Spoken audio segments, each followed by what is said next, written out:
guys.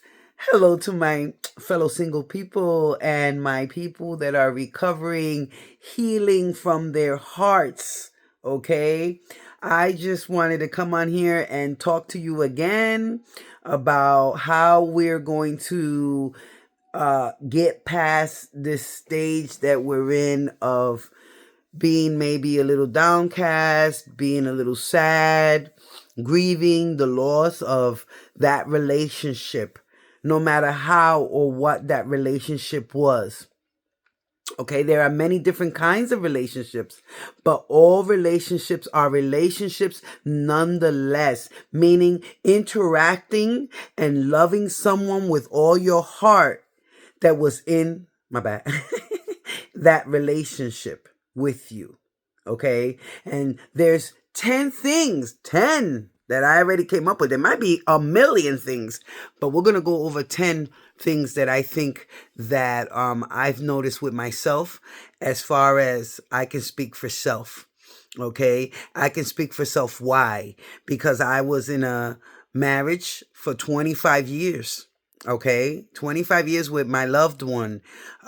We were married for 15 and together, as you know, before that for 9 years. So it took us a few years before we got married. Okay. But then we got married. Okay. And I love him with all my heart. I still love him to this day. Okay. The love the same, I don't know. But I love him still in my heart. I know that I do. So, but one of the things that has helped me with, the process of, oh my God, beating myself up about the fact that, did I do the right thing? Was I overreacting? All those if questions, the woulda, shoulda, coulda questions. And then I said to myself, Michelle, stop, just stop. Okay. Give yourself a chance. Okay. To digest your decision and see why you really did that decision, and allow yourself to grieve the loss of that, and then allow yourself to heal. Okay. So you got to face it. Number one, face what we let go. Face it. We can't just let it go and act like it was never there, especially if you've been in that relationship for a long, long time. So you can revisit it.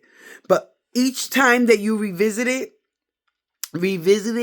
with a healing heart, a heart that is, slowly but surely understanding the reasons why you did it, and not being bitter at yourself or the person or the whole world for that matter. Okay.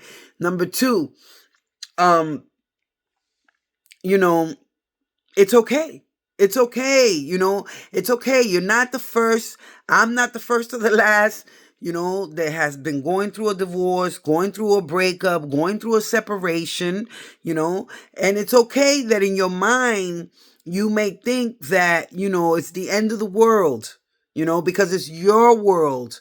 Just like this is my world, Mommy Greppel's world. At some point, it could have felt like it was crumbling down. But here we are post-divorce a few years later, and we can talk about it without getting too emotional or without shedding too many tears. Okay? Just like any loss, it takes time to heal. So number two would be give yourself some time.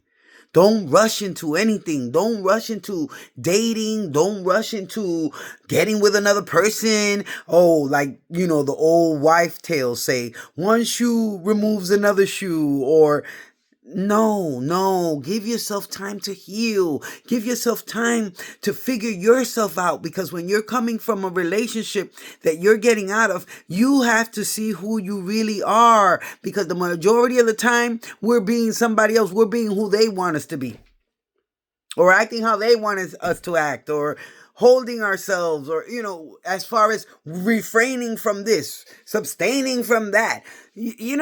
Come on, give yourself some time. Okay.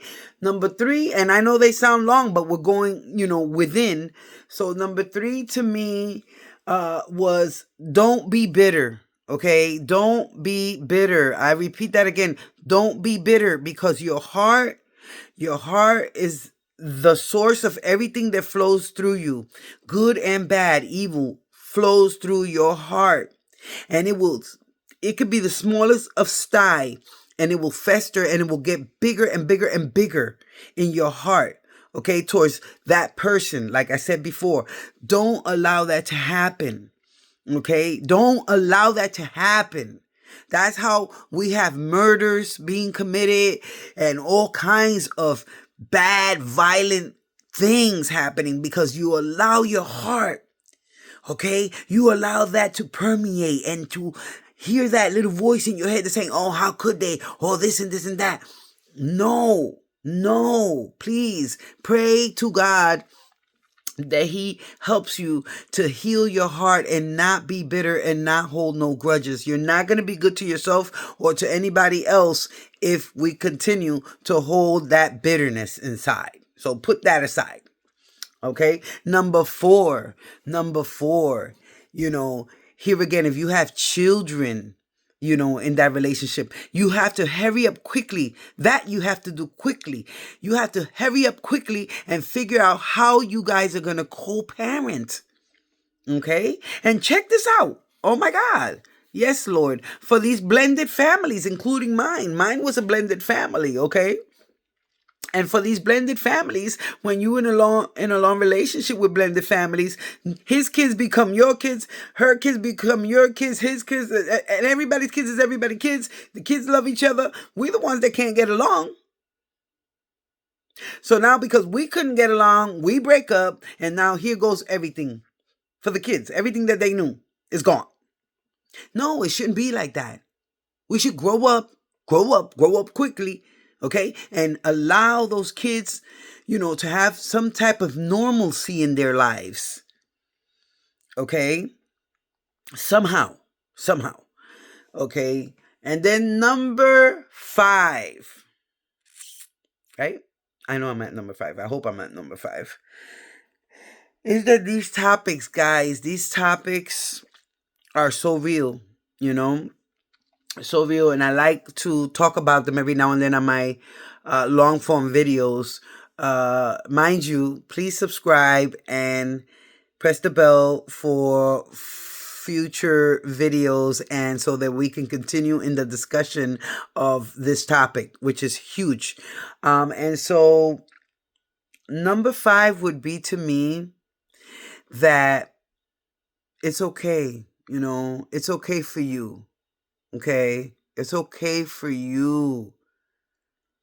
Just take a couple deep breaths. Okay? Because I'm telling you, some of us are really hurting out here. There's a lot of people hurting for many, many reasons, but there's a lot of people that are hurting because of lost relationships. Okay? And it's okay. I'm not telling you don't grieve. Yes, please grieve. Get it out of your system. But sorry guys, my hair looks like a hot mess. But once you get it out of your system, fill it with love. Because what happens is we can't empty out the compartments of our hearts and leave them empty, because then something else is going to come 7 times stronger and is going to inhabit our hearts. So we have to fill our hearts with love and compassion, forgiveness. Okay, we got to find all these things and put them in our heart towards this person. Okay, genuinely, even no matter what. Okay, don't put yourself in dangerous situations. But these are the things that you could do within yourself. You don't have to go nowhere near that person. But I'm telling you, if you're going to move on in life, you need to do these things so that you can move on fruitfully, so that you can move on gracefully. Okay? And so that's what I would say to you for that one. Number 6 is, don't speak negativity into your life. after your divorce, okay? What do I mean by that? I know a lot of people that'll say, oh, I'll never date again. I don't want no love again. I'm this, I'm that, I'm all set. La la la. Remember, you have the power of life or death in your tongue. And if you're talking out of your tongue, but your heart is meaning something different, it's still going to manifest itself because you spoke it. Instead, just say, whatever the Lord has in store for me, let his will prevail in my life. Okay? Because we don't know what happens in life. But if we start downgrading and saying, oh, I'll never do that again, and never say never. Now, that one is true. Never say never because you never know. We don't know, man. We think we know. We don't know nothing. So have that mentality, have that capacity to say to yourself, you know what? Hey, if love finds me again, hallelujah. And if it doesn't, hallelujah too. Okay? That's how you got to be. We got to be like that, real light with it so that we can make it through. Okay? So don't speak negativity into your life after your breakup, after your divorce, or after your separation. Don't do that. Be open. Be open. If love comes your way again, from whichever way it comes, that you'll be able to receive it. Because what happens is you'll block yourself too. You'll block yourself if you're, when we're mad, when we can't have no common sense to open up. Been there, done that. Okay? And so number eight, let's see. Because there's so many, but I want to give you all the juicy ones. Number 8, oh yes. Now it's hard, guys. It's very hard to keep it moving when you are in a separation, and a divorce, or a breakup. And especially if you two shared something together, like a home, the bills, a car. Hey, nobody's talking about that, but it's true. It's true. Because when you had that person and they had you guys were crutches for each other most of the time. You guys were, splitting the bills. One, oh, I'm short this month. The next one kicks in. Just the up and down, the seesaw, the up and down of everything in the relationship was knowing that there's somebody else there, that's going to help you with this. Now that person's gone, or if you're the one that's gone, now that other person is also like, whoa, and that could be hard. That could be very hard because the financial part of it is very emotionally exhausting because you're trying to figure out in your head. And that's why a lot of people don't break up. Okay? And especially people in volatile situations because they're trying to figure out, how am I going to get out of this? How would I survive? What would I do? And so that's a big one. That's a big one for anyone. So always be prepared for that one, for the part where that financial aspect might not be there anymore. Okay. And gird up the loins of your mind. Okay. Do whatever you have to do. And nowadays with all these virtual social media platforms, Uber, DoorDash, anything that's extra that you can do, passive aggressive income, you should start looking into that so that you can offset that income that you lost. Because that's a big one. Income is number 8. Number 9. What happens if you remain, friends with your ex and, they're in a situation, they're in a jam, in a pickle. What are you going to do? Are you going to turn a blind eye? Are you going to, say, oh, well, good for them, man. They deserve it. They got what they deserve.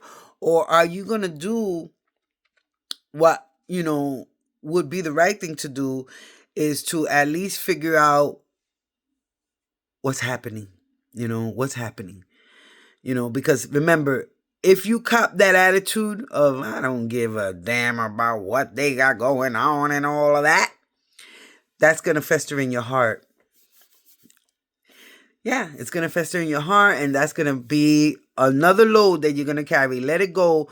I would say Me personally, I will be there for that person. I'll be the better man, woman in this case, heaping coals, heaping coals, heaping coals. And if you don't know about that, go in your word and find out. Because the Lord said, to your enemy, heap coals, and show them love. All right? Because that's what the Lord will want you to do. He always wants us to do what is right. And the spirit that lies within us wants us to do what is right too. And guess what? At the end, there will be a just reward for that. You know what I'm saying? Because you done swallowed your pride. You done did what you had to do. And you did it for the sake of goodness. Okay? So always do good. That's what I would say would be number 9. Always do good towards your spouse. Don't do evil. Don't wish them evil. Don't pray no evil for them, because it will come back to you. And then number 10, and this is a 15-20 minute video, guys. I would appreciate it if you watch it to the end. And if you need to go back and rewatch it so you can get the count of what I thought were my top 10 things that helped me to get through a bitter, angry, or not even bitter and angry, but a sad heart, then I would suggest you can do that. And then number 10 would be, to me, please, please, please, please, please, don't try to compare every person that you're dating from this point on to your ex. Because that's gonna be bad, guys. Been there, done that. You cannot do that. They are they. They are they. They are they. They are they. Meaning, they are who they are. Like, if you wanted somebody exactly like that person, then stay with them. We can't be looking or comparing every little thing to our ex with the new person, because then we're not giving that new person a fair chance. And I've been there before, because I'm very, very, very anal, guys. Very anal, meaning it's very hard to break through this tough shell of mine.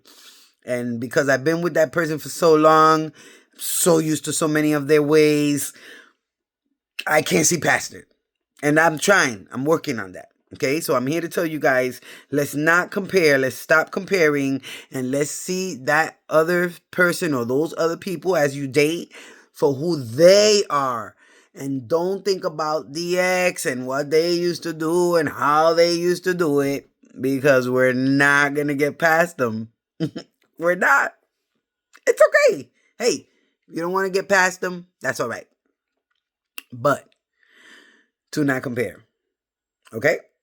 Now, please subscribe to my channel, press the bell, and leave a comment, and let's get this conversation going. I need to get to 4,000 watch hours so we can get some other stuff ignited in this channel with the grace of God. We could get super fans, we could get memberships, we can get live chats going. I go live, check out the lives. I love you guys so much. I appreciate all the support and all the love you show me every time. And until the next time, when we don't know if it's going to be a video about our relationships or a video about my world, stay tuned.